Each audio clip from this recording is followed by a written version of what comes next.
In this tutorial, we're going to learn all about a website called Kahoot.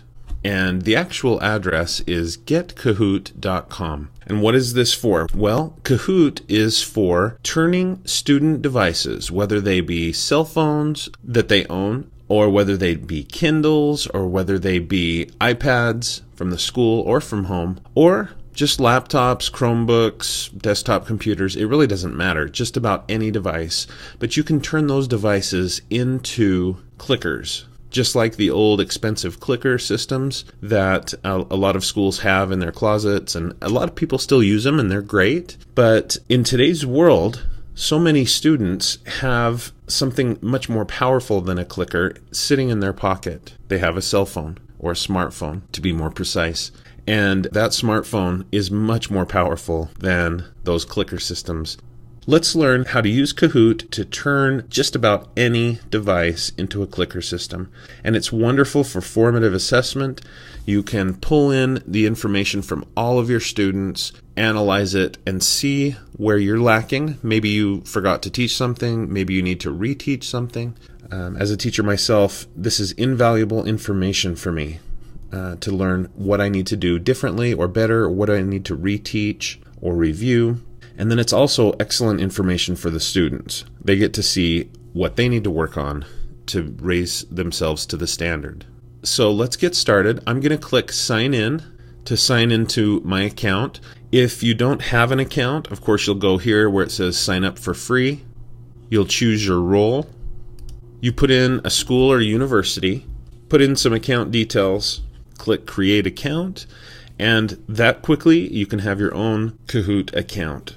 Now in Kahoot, there's a couple of places you need to be aware of. When you sign into your account, it takes you to this home page basically with your most important tools and links and things that you'll need in order to use Kahoot.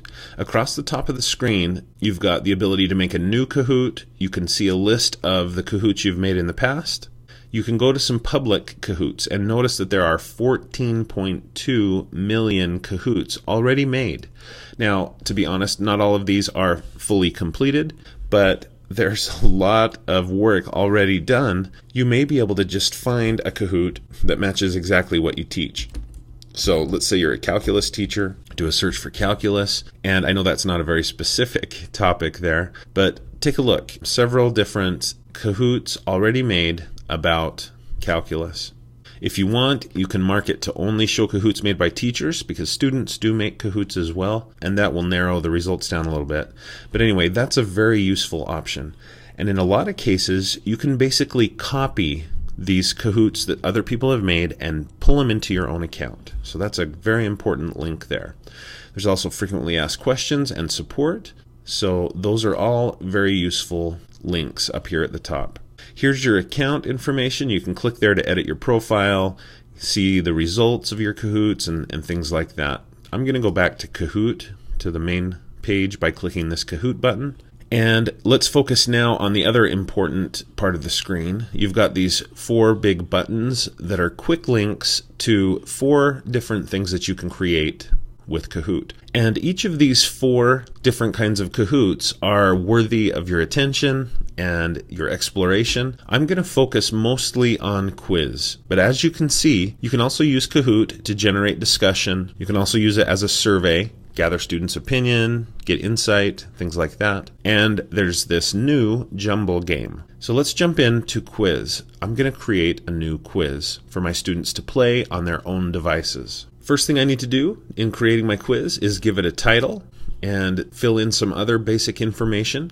So I'm going to call this the parts of speech, give it a description, decide for whom it's going to be visible. You can really choose if it's just for you and your students to participate in, or is it for everyone. The language and the audience. I'm going to go to school for audience. And this is an important spot where you can give credit for the resources that you use, whether you took questions maybe from a public source or something, or maybe for the images that you use or videos. Speaking of video, you have an option here at the bottom to have an intro video. And as you see there, this is a video that will play while the students are joining your Kahoot. It's a great way to activate prior knowledge and their background information and get them ready to participate in this Kahoot. And I'd like to do that, so I'm just going to jump out to YouTube, and here is a video about the parts of speech in English. I'll just go up to the top of the YouTube page, click on the URL. It automatically highlights the whole thing, and then I'll copy that with Control-C or Command-C, or you can right-click on it if you want and choose Copy. And then I'll paste it in here to the intro video section. I should also probably put it here in the credit resources, and you'll see the results of that in just a minute. Now in the upper right corner, you can add a cover image, which I do recommend. So I'm just going to jump over to Google Images, and here's an image that I found that I'd like to use. So I'm going to right click on it, choose Save Image As, save it to the desktop to make it nice and easy.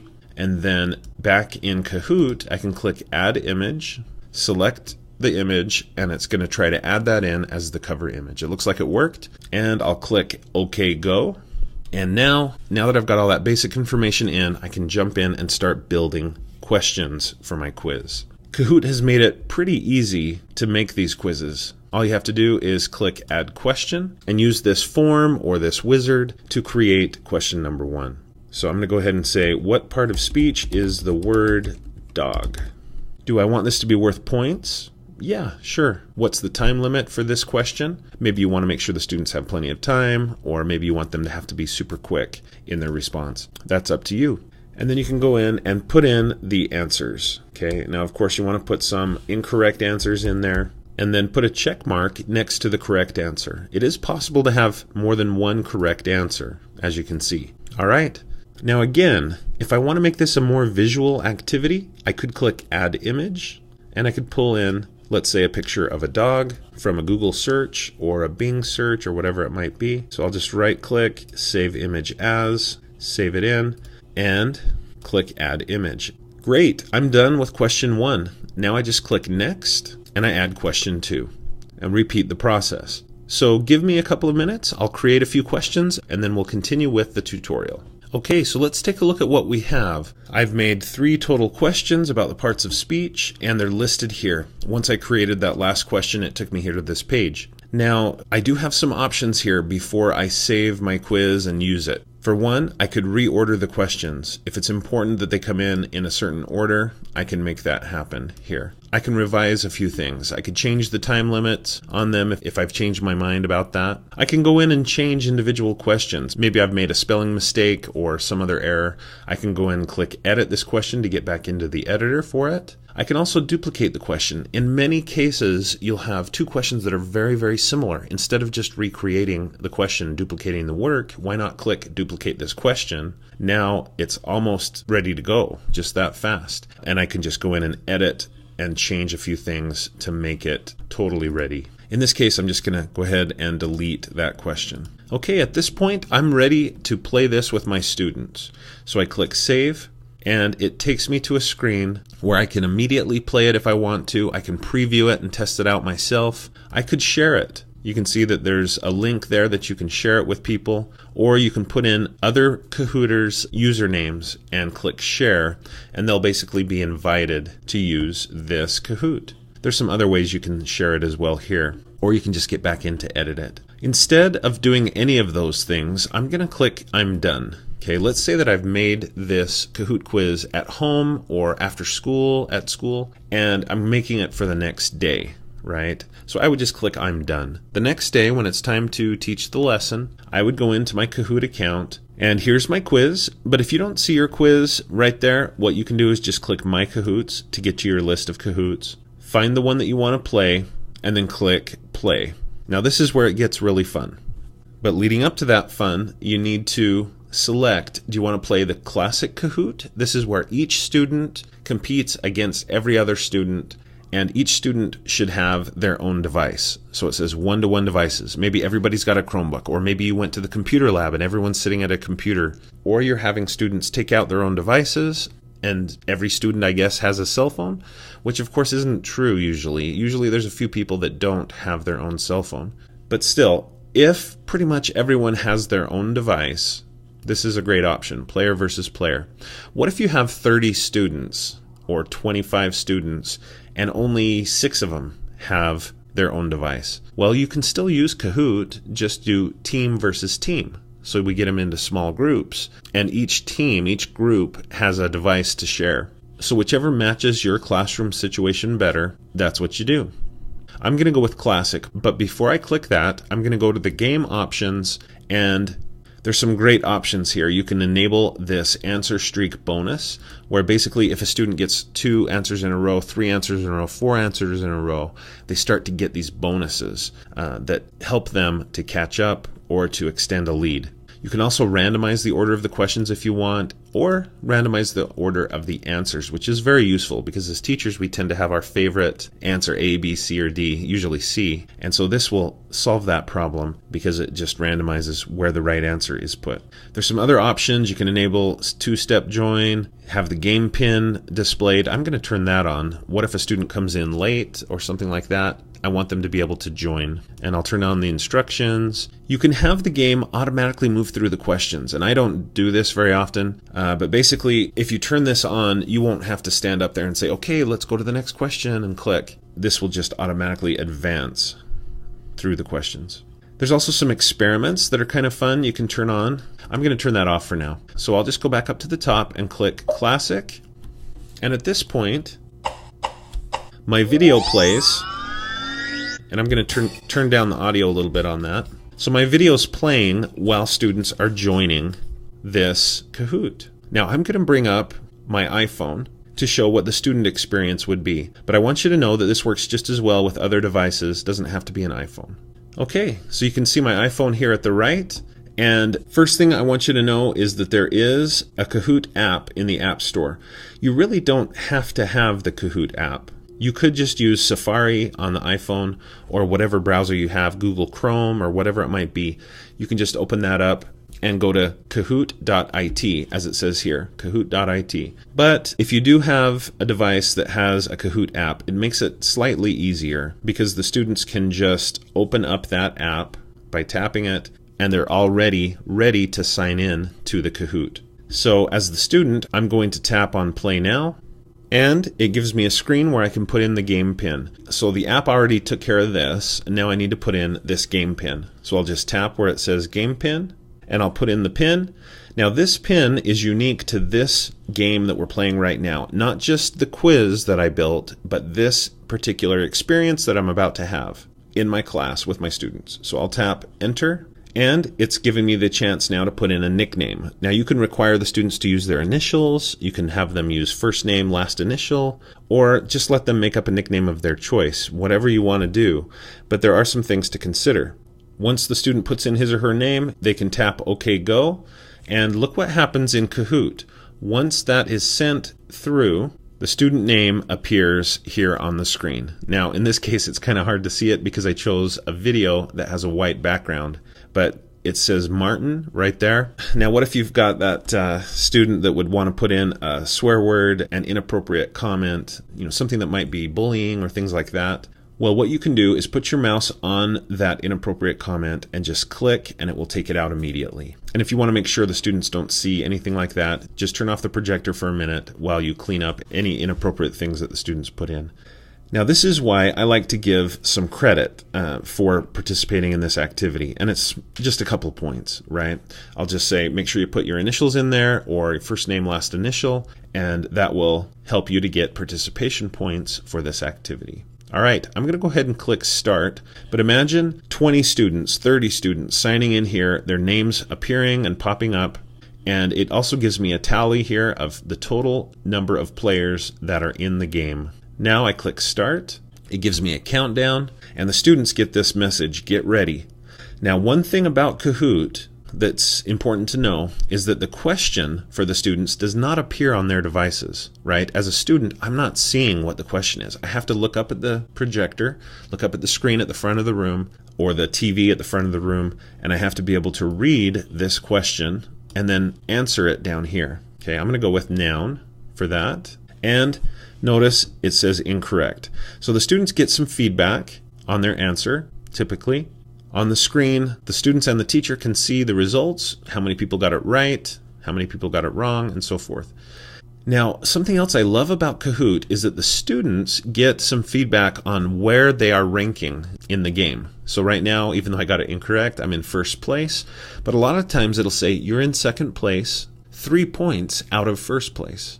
Now, what if the student is in 25th place? It still encourages them. Okay, you're in 25th place, you're 3 points out of 18th place. And so it encourages them, do a little better, try a little harder, and you can move up. I'm going to click Next to go to the next question, but before I do, it takes me to a scoreboard where it will list the leaderboard. In this case, since I'm the only player, it's not doing it, but it normally will list the names of the top students so far in this game. Now I'll click Next to get to question 2. What part of speech is the word skipping? Now, the students are rewarded mostly for correct answers, but they also are given a bonus for answering quickly. Okay, so that's something that's important for the students to know. Now I'll click Next and move on, and now because I'm the only participant, but I do have some points, I do show up in the scoreboard. Let's go on to the last question. Choose the answer, and I got it wrong, and then I'll click Next, and it tells you who the winner is, who got the most points. You can then click Get Results, and as the teacher, you can save the results to your computer. You can do a direct download to your computer, or you can save it to your Google Drive account if you have one. So I just love this Kahoot experience. Now, the one thing that is sometimes difficult is the students do have to look at the screen, be able to read it, and sometimes having the answers at the bottom of the screen is a little bit of a challenge, especially if you have a big classroom and the students sit at the back, and then they have to switch their eyes between the front of the room and their own device so that they can answer the questions in Kahoot by tapping on the color-coded section and the shape, etc. To pick their answers. So that is a little challenging for some students, but students tend to just love Kahoot and do very well with it. So I'm going to go ahead and do the direct download. It downloads an Excel spreadsheet to my computer, and now I can click on it to open it up, and you can see it gives a report on how the students did. You can see final scores, question summaries. So it's great for you as the teacher, as well as for the students to learn what they need to work on, and you can learn what you maybe need to review with the students. So jumping back into Kahoot, notice that over here on the right it says play again, and it's got a picture of a ghost. That's called ghost mode.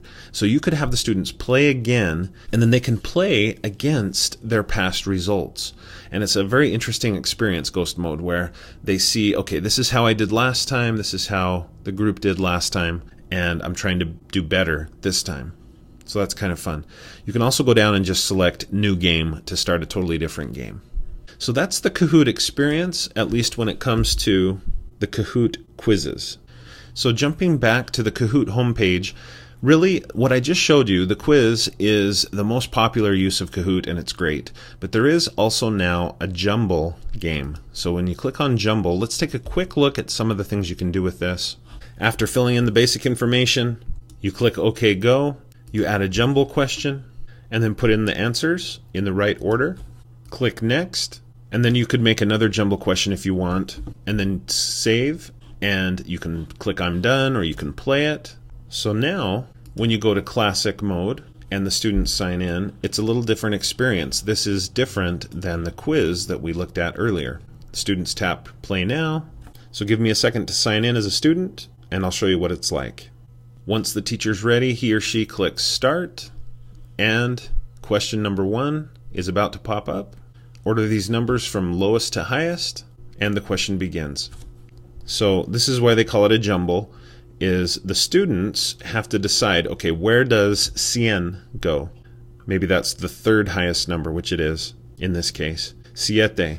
Okay, that goes there. And then maybe they think 70 goes there and 1000 goes there. That's incorrect, but they do the best they can, and then they just tap here on the Kahoot button. So that's a little different experience, but a great way to play Kahoot.